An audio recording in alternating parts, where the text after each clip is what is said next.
great day in Maryland, and welcome to the first Governor's Business Summit. This is something that we started working on a long time ago. We've got a great day planned for everyone, terrific speakers, terrific panels, but there's somebody that some of you know that I'd like to introduce to get our day really rocking and rolling. He's a businessman, he's a public servant, like myself. We didn't spend any time in government and before these positions we're in.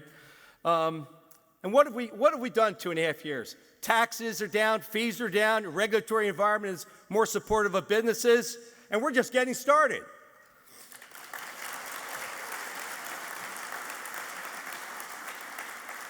So it's my great honor to introduce my friend, the 62nd Governor of Maryland, and the individual who has made Maryland open for business, Governor Larry Hogan.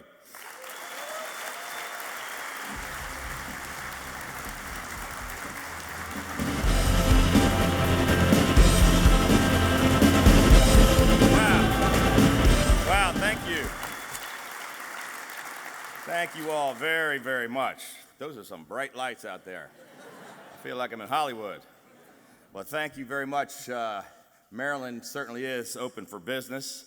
I want to just say thank you and good morning. Mike, thank you for the great job that you and your team are doing at Commerce. And we've got a tremendous group of people out here in the audience. I can't see any of them, but I know that they're out there. We are sold out. We've got 700 business leaders from all over the state here today at our first summit.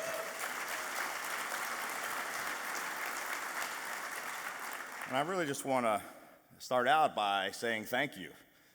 Not only thank you for coming to this event today, but more importantly, for the critical role that you have all been playing in the incredible economic resurgence that we're experiencing here in Maryland. And I also like to thank the Maryland Marketing Partnership and all of the sponsors and organizers for their efforts in making this event possible today. Mike said you're going to have a great day today. I'm very excited about it. You have a great list of guest speakers you're going to hear from, like John Harbaugh, our coach of the Baltimore Ravens. I just love the guy, and I'm not sure exactly what topics he's going to cover this afternoon, but I can tell you that he knows a thing or two about the importance of momentum. And I can tell you, all of you this morning, that the state of Maryland has momentum big time. We had the best year for business in Maryland in 15 years, which led to the best year for job growth in 15 years. 3/4 of all the people in Maryland are approving of the job that we're doing, and they feel that Maryland is finally heading in the right direction. I'm hoping maybe that the Ravens could catch a little of our Maryland momentum.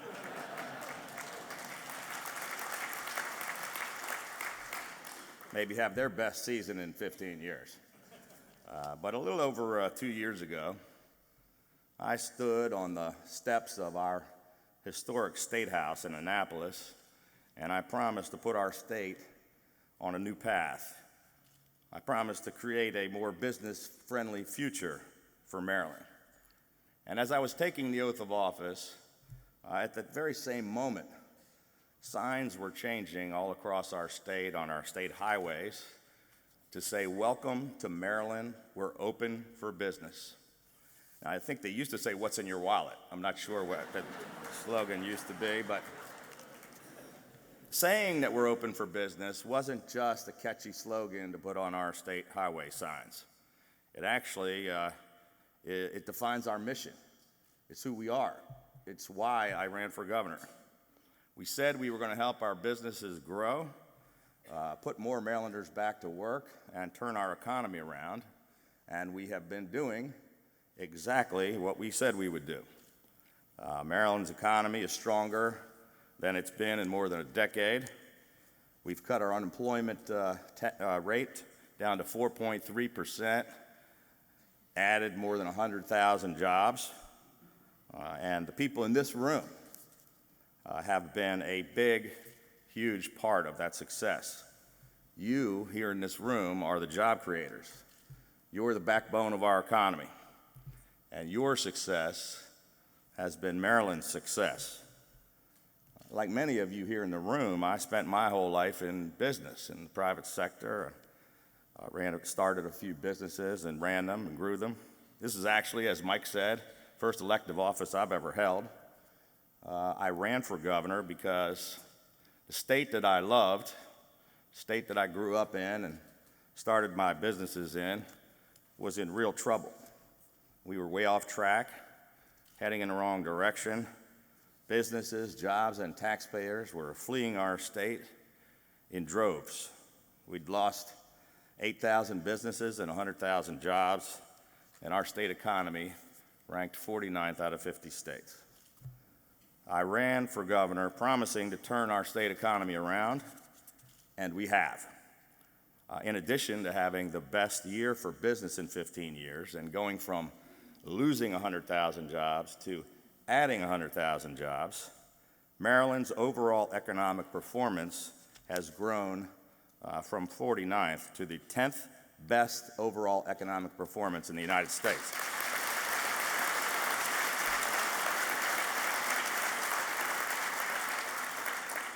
Now, immediately after being sworn in, January 15, I went up to the governor's office for the very first time. We hadn't even put pictures on the walls or anything like that. I walked in and had a stack of papers sitting on the desk, and I immediately, 5 minutes after becoming governor, eliminated over 100 job-killing regulations. We're not done yet. We're just getting started. We have a little over 200 more that you'll be hearing about sometime soon. The day after I was sworn in, the very next morning, it was kind of a long night after the inaugural ball, but we submitted the very first balanced budget in our state in a decade, which eliminated 90% of the $5.1 billion structural deficit that I inherited. We did it without raising taxes, and in fact, we've now completed 3 budgets in a row with no new taxes in Maryland.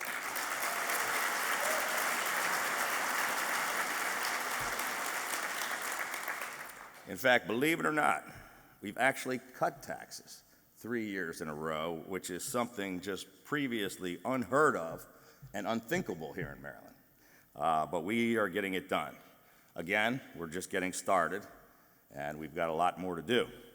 We eliminated or reduced 255 fees all across state government for $120 million. We cut tolls at every single facility in the state. For the first time, tolls have been cut in more than 50 years. We sent $200 million in personal income tax rebates to overtaxed Marylanders. It was the largest tax refund in the history of our state.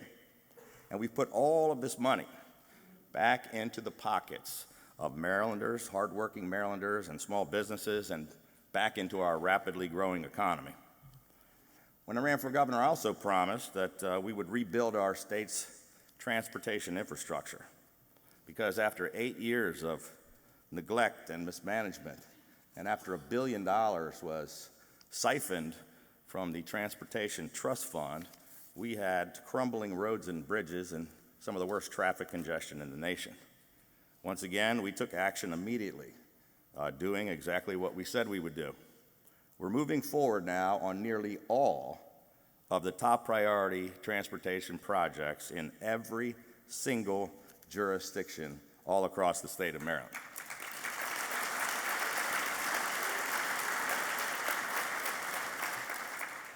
We inherited 69 structurally deficient bridges, and we're fixing every single one of them.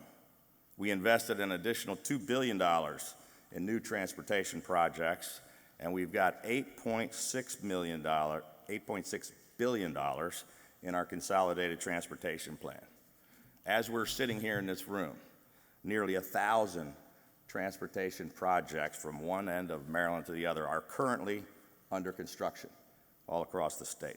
It's historic, it's unprecedented, and it is helping us grow our Maryland economy. We went from last place in the Mid-Atlantic region in job creation to first place in the Mid-Atlantic region for job creation and one of the best in the nation. A recent study ranked Maryland as the 5th most innovative state in America. We're 3rd among all 50 states for entrepreneurial business growth.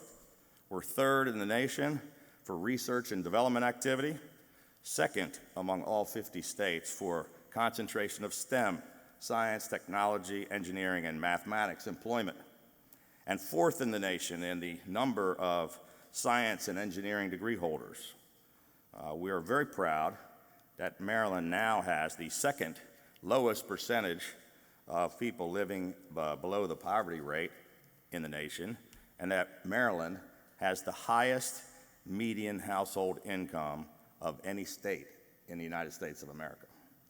That one's worth a clap. That one's pretty good.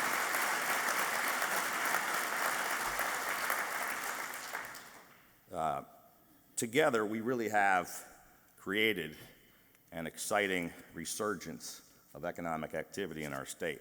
But let me just share with you just a few of the hundreds of recent success stories. McCormick, which is such an iconic 128-year-old company, Maryland company, we worked with them very hard, and they've committed to staying and expanding in Maryland. I just couldn't imagine Old Bay being made in Pennsylvania, can you? I mean, we just would not let that happen. We recently negotiated a deal with Marriott, another world-renowned Maryland company. We're so proud that they also committed to staying and growing right here in Maryland. They're building a brand new $600 million corporate headquarters.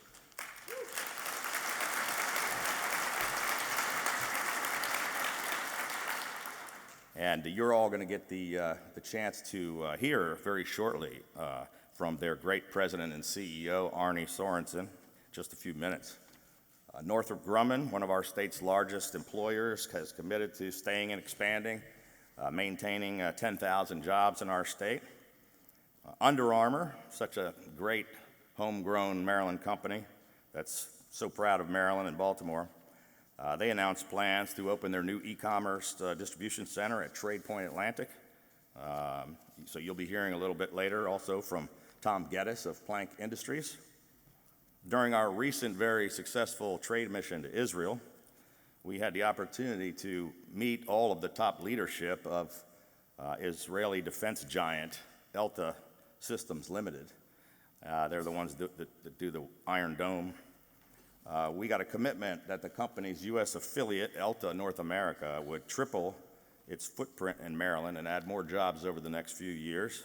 Just last week, I cut the ribbon on this expansion of Elta in Howard County. And later this afternoon, you'll be hearing from the leader of Elta's cyber division, Esti Peshin. These are just a couple of the hundreds of success stories that have been happening all over the state of Maryland. The bottom line is that businesses are moving to and expanding in our state, and Maryland truly is open for business.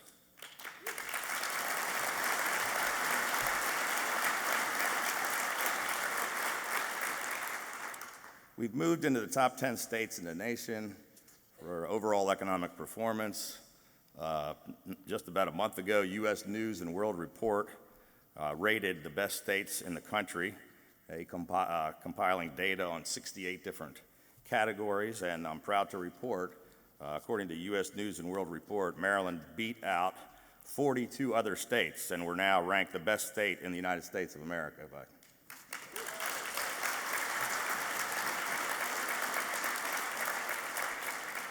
But we're just getting started.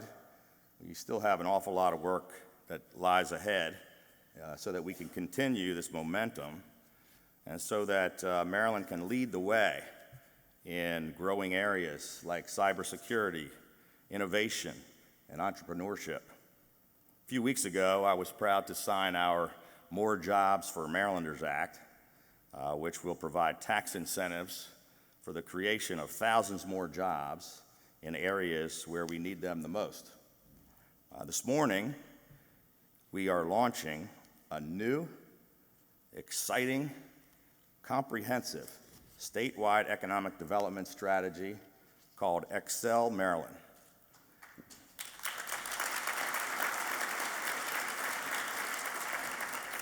Everybody's clapping, they don't even know what it is yet. I'll just leave it at that. We're gonna.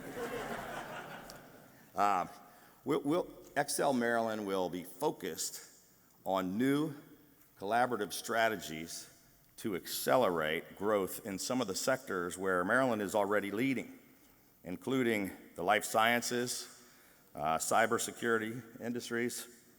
Our state is home to hundreds of life sciences companies that set the bar for biotechnology innovation and fuel our state's innovative economy. And in the emerging field of cybersecurity, Maryland has become the cyber capital of America. And our nation's premier cyber-related federal agencies and intelligent assets are located right here in Maryland. We're home to more than 1,200 cybersecurity companies. Today's launch of Excel Maryland will help pool the talents of all of our state agencies, our universities, and our private sector industry experts to help us create an environment in Maryland where more companies can start their companies up here in Maryland and then stay here and continue growing their companies here in Maryland. The Maryland Departments of Commerce and Labor Licensing and Regulation, in partnership with Johns Hopkins University and the University System of Maryland, will be working together with the Maryland Economic Development Corporation to undertake this new and exciting initiative designed to accelerate innovation-driven commercial activity and economic development. Today, we're appointing a board made up of some of Maryland's top cyber and life sciences CEOs who will share their expertise and their unique perspectives on what our state can do to help them grow their innovation economy. Some of these CEOs are well-known leaders in their industries, like Bahija Jalal of MedImmune and Stephanie Hill of Lockheed Martin. Others are maybe the potential Forbes 400s of tomorrow, like Robert Lord, who I just met out in the hallway, of Pro Tennis, and Bill Nyland of Harpoon Medical. They're both fresh out of our incubator programs, and they are just the kind of entrepreneurs that we want to keep here, growing their businesses in Maryland. I want to thank all of our great Excel Maryland board members for their willingness to serve, and especially our co-chairs, Bob Corrett, the Chancellor of the University of Maryland System, and Ron Daniels, the President of Johns Hopkins University. Let's give them all a big round of applause. And I'm excited that Dr. Susan Wyndham Bannister will be leading analysis for our Excel Maryland team.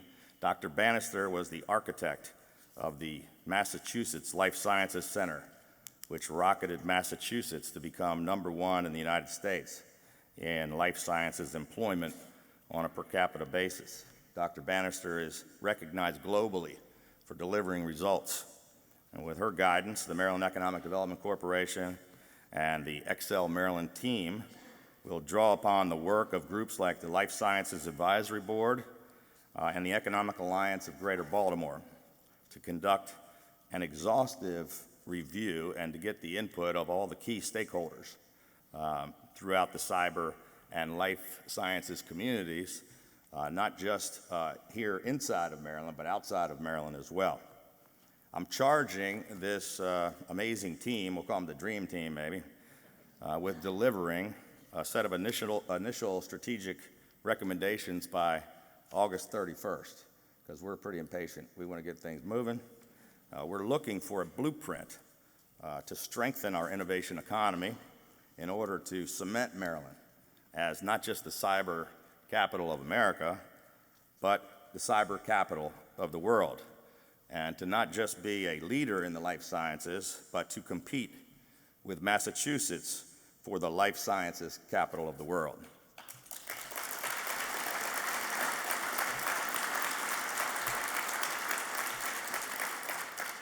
I just want to, again, thank all of you for joining us today for this first annual Governor's Business Summit. I want to thank you for being such an important part of our economic momentum and success. Maryland is open for business, and together we've made incredible progress over the past 2 years. It truly is an honor for me to be able to serve as your governor, and I promise to keep giving this job everything I've got every single day that I'm given. And with your help, I really believe that we can and we will continue to change Maryland for the better. So thank you so much for being here today.